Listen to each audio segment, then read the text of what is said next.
Hey film friends, I'm Nick Furman. This is Furman on Film. Welcome to the channel.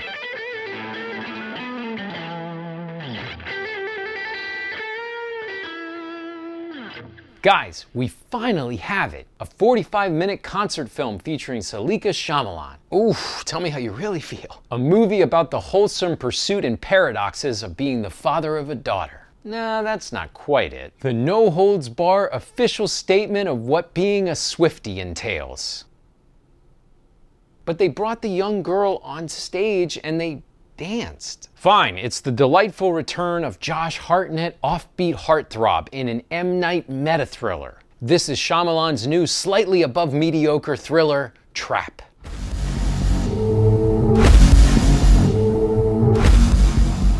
You know, there are some themes that M. Night is playing with in Trap. Actually, it's more like subtle commentary, playful jabs at modern concert culture and split personalities. A darkly comic dissection of our obsession with celebrity and true crime. And the best part here is we get the director at his most playful and antic. I mean, he's almost commenting on his own filmography in real time. Ooh, here's where you think an M. Night thriller usually goes at this moment. Ha! Gotcha, we're going this way. Oh, you're expecting the traditional Shyamalama ding-dong structure of first hour high concept, last 30-minute twisty payoff that either lands or doesn't? Nah, I've got the reveal in the trailer, baby. All this to me is the best feature of Trap. I'll put it simply, this might be the funniest film he's ever made. The dry black humor is back, and it's on point. Jonathan Langdon as Jamie is absolutely hysterical. He steals the film for the few moments he's on screen, and with him we actually get a winning M. Night end credits scene. It's wild, but I'm all in on Josh Hartnett's performance as well. Obviously, we can talk about the Hitchcock references and Norman Bates, etc. But really, there's a playfulness there that is just captivating. He's moving from dorky, faux, chipper dad to a tall, imposing, and unraveling psychopath from moment to moment. It's really something to behold. And speaking of the visuals, I like some of the things M. Night is doing here as well. We get a split diopter lens a la De Palma and the like, where the left side of the screen has action in the distance and the right is characters in profile up close. There are also a handful of times when Hartnett is on the very edge of the frame, with his face half cut out of the shot. This visually reinforces the portrait of him as a man divided, one warring with two natures. Finally, this picture features a third act which is positively bonkers. We're just never really sure where it's headed next. And as I said at the top, here M. Night can play in a meta fashion in his own sandbox. He can suggest things coming and then reveal them to be red herrings, or slightly tilt the movie in a different direction. While I'm not sure that every single moment avoids events transpiring which are more than coincidental, it certainly keeps the viewers on their toes.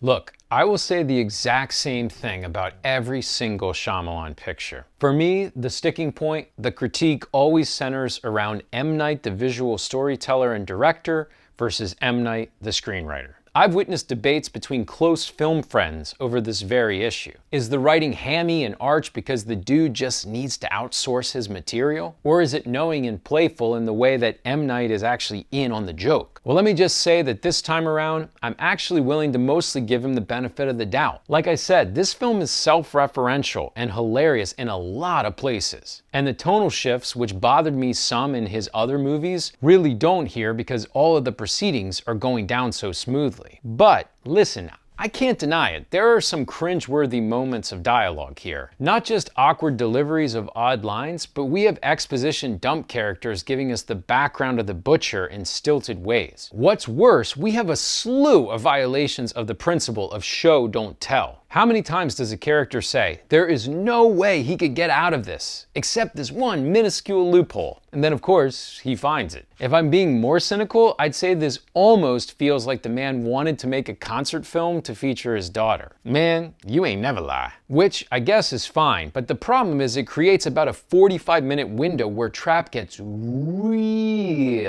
slow.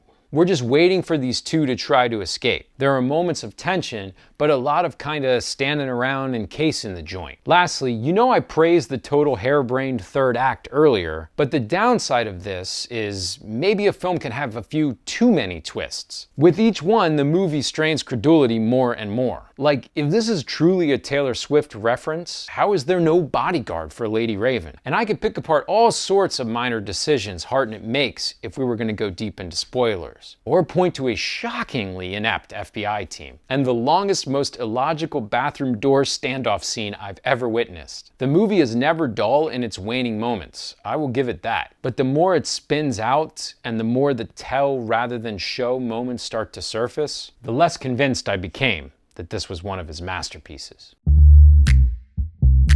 So, what do we conclude? In the end, Trap is a movie that showcases M. Night Shyamalan's playful side, while also highlighting some of his recurring weaknesses. The film is at its best when it indulges in dark humor and meta-commentary, with standout performances from Josh Hartnett and Jonathan Langdon adding to its charm. Visually inventive and occasionally bonkers, it keeps viewers engaged with unexpected twists and turns. However, the film's pacing issues and cringe-worthy dialogue detract from its overall impact. Despite these flaws, Trap offers enough entertainment and clever moments to make it worth a watch, especially for fans of Shyamalan's unique visual style and humor.